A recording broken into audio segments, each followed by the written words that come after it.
Magandang araw po mga kapuntos, at sa araw na ito po meron po akong tampok na video para sa inyo at sana ay magustuhan ninyo.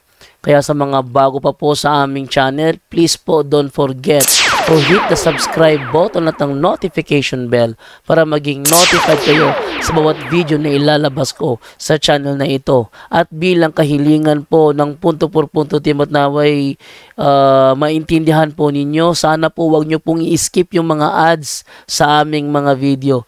Sa maliit na bagay na po na yan, malaking tulong po yan sa ating programa at sa ating ministry. Sana po maunawaan po ninyo. Maraming salamat po, kaya wag na po natin patagalin. Simulan na po natin.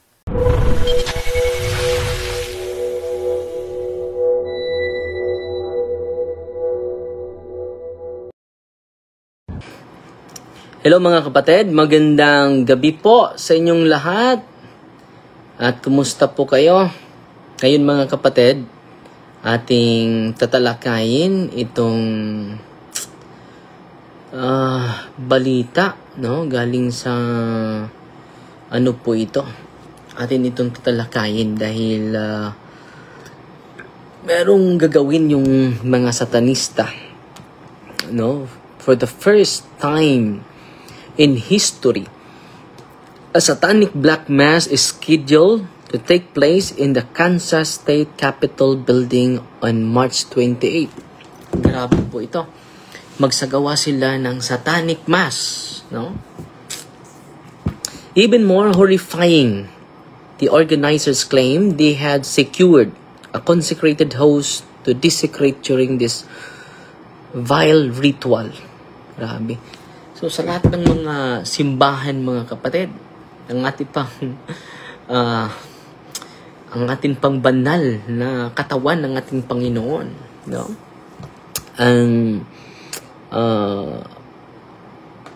Ang kanilang i-desecrate, no? So patunay ito mga kapatid na ang ating simbahan ay tunay, no? At yung tinapay ay katawan talaga ito ni Kristo, mga kapatid. This is an unthinkable offense against our Lord, and for it to be allowed at the Capitol building, the heart of civil authority, is simply beyond belief, no? Nangyari pa ito sa sa Capitol building, Kansas State Capitol building. First satanic mass, no? Pinupost po ito. So hindi ito basta-basta mga kapatid, no? Kailangan magdasal tayo, dublihin natin yung dasal natin, no? Dublihin natin ang pagdasal, no? Dahil nag-overtime na po yung kaaway natin. This is an unthinkable offense against our Lord. Sa sintro pa, mga kapatid. So, ano ba yung advice natin sa mga lay minister? Yung advice natin, dapat ingatan nyo po at bantayan yung consecrated host po, mga kapatid. Bantayan at ingatan po natin, mga kapatid. At mag-ingat po tayo, mga kapatid, na hindi ma-desecrate. So tayo dito, ako din, mag-communion, direct sa bibig. Dahil minsan ay kawato nila. Nanakawin nila po. No, sa lahat ng simbahan, ito lang simbahan ang papasukin nila. Dahil alam ng mga satanista, meron akong nag-surrender sa atin na satanista na alam nyo, alam nila, example, merong unconsecrated host, mga 1,000 consecrated host, isa lang yung consecrated dyan, alam nila saan sa 1,000 ang consecrated host at hindi. No? Makilala nila. No? Grabe, no? That's why America needs Fatima is preparing a major protest and act of reparation. And we need your help to make it possible. We're planning to fly in over a dozen America needs Fatima volunteers from across the country. Satanic has no rights. Help us stop Satan in Kansas. Nandito na po sa Bohol din. Ito, mga satanista, meron na tayong isang pasyente, mga kapatid, na nag-surrender. Meron na tayong isang pasyente na nag-surrender. Inom muna tayo ng tubig, mga kapatid. Okay? Meron nang nag-surrender natin na satanista. Lumutang siya during exorcism po.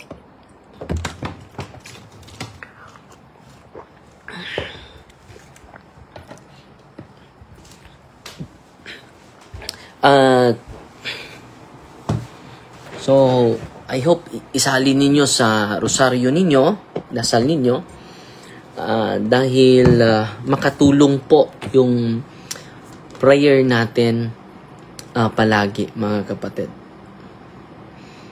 Malaking tulong po yung prayer natin sa gaganapin, no? Na satanic black mass, no? Dun pa sa Capitol mismo, sa Kansas State Capitol. Kailan ito? March 28. Ito din ang nangyayari sa campaign period dito sa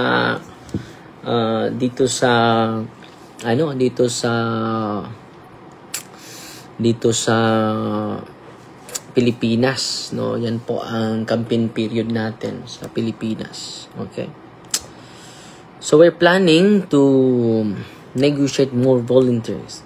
Send a minibus full of prayer warriors from Texas, no? Organize a peaceful, public, and prayerful protest and rosary rally in front of the Kansas State Capitol.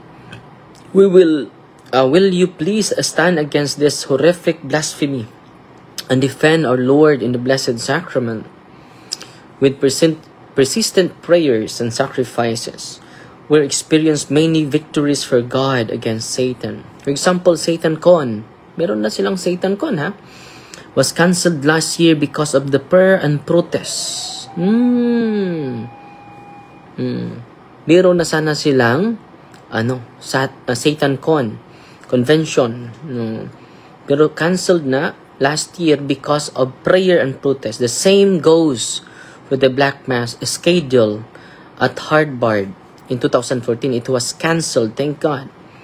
We believe the same can happen here, but only if we act quickly and boldly. Support the Kansas Black Mass protest now at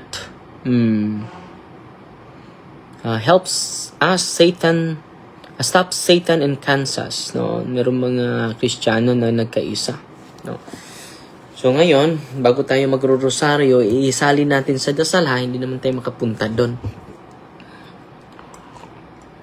Isali natin sa dasal itong hindi basta-basta na event doon sa Kansas State Capitol. So, ngayon mga kapatid, hindi basta-basta, no? Ang daming mga pangyayari na hindi natin inaasahan. Pero, patuloy na naman dasal, mga kapatid. Hindi dapat mawalan ng pag-asa po. Hindi dapat mawalan ng pag-asa. At, hindi dapat mawalan ng pag-asa. Increase your faith, increase your trust and confidence in the Lord. Fill your mind with the Word of God, no? Yan ang pinaka-importante natin. Hindi yung puot, hindi yung galit, no? Hindi pagmamahal. Isa lang yung buhay natin. Pupunuin pa natin sa galit, pupunuin pa natin sa lungkot. Hindi maganda yon. Our life is too short. Hindi mas shortcut pa. Delikado po. At hindi ko nakita yung mga comment ninyo. No? So, live muna tayo mga kapatid, ha?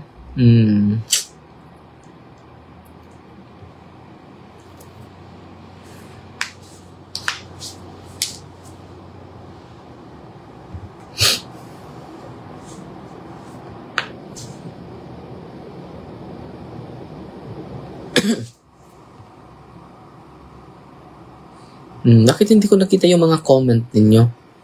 Tingnan ko muna dito sa ang dami na palang nagko-comment pero hindi nakita sa live ko. Pasensya na po kayo. Salamat pala sa mga star senders natin. Si Jim Dadison, 200 stars. Si Gladys Pinili, iPads BA, 100 stars. Gina Guevara, 100 stars. Si AJ Jiva, 100 stars. Striver Q-Star, 500 stars. Si Evelyn Pambi, 50 stars. Salamat po. So, meron ng almost 100 ang nagko-comment sa atin. Bakit hindi ko makita? Andito. Si Zenaida Dublios, good evening. Si Almi Muanya, good evening po, Father, watching from Masbate. Jugara Rico Snoiher, daghanang negosyo, diba? So, hindi ka na. Si Joe Concepcion, maodyod, life is so short. Si Andridico Chavez, amen. Ramona Orak Sara, ngayong gabi, Father, watching from New Corilla, Davao del Norte. John Jeline Escabarte, ngayong gabi, Father. Si Juliet Chiliagon Renegado, good evening, Father. Amping. Si Evelyn Bersiro, Jukot Maya, good evening.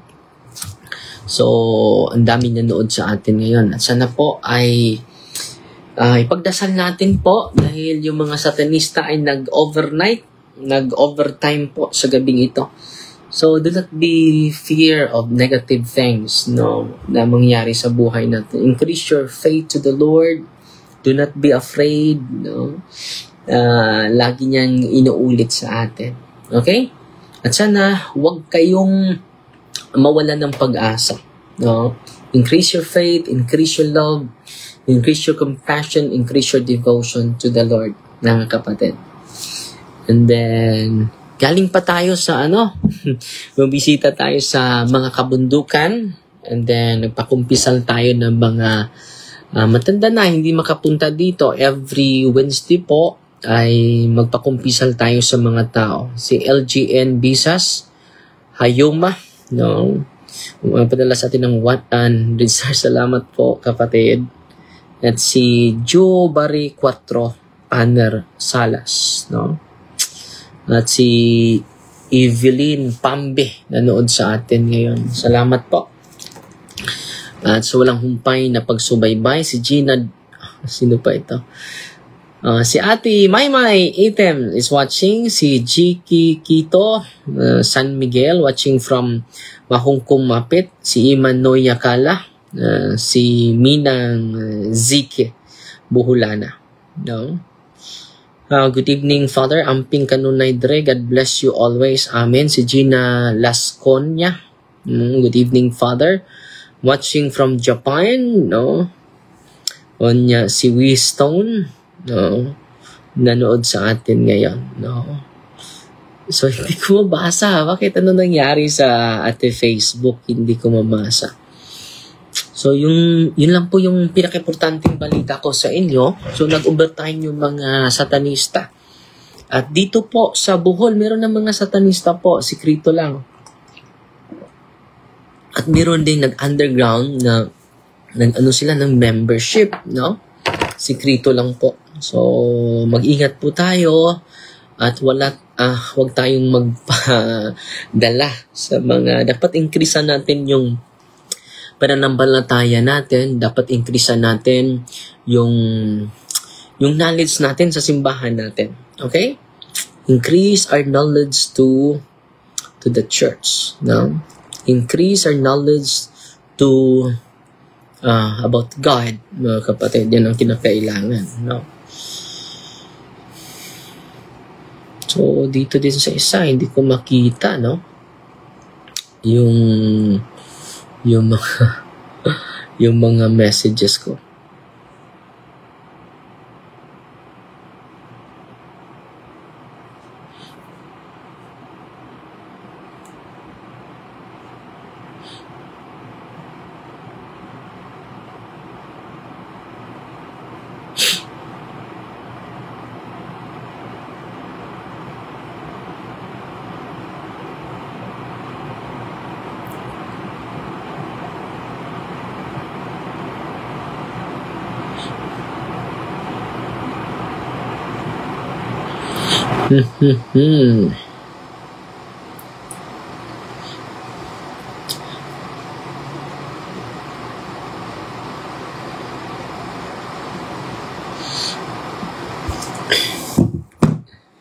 So, mga kapatid, no? Yan lang sa siguro, no? Hindi ko mabasa yung mga comment ninyo. Ano nangyari? So, quick live lang tayo. Mag-relive ako mamaya. So, meron lang akong babasahin saglit, no? Para ma-share sa inyo.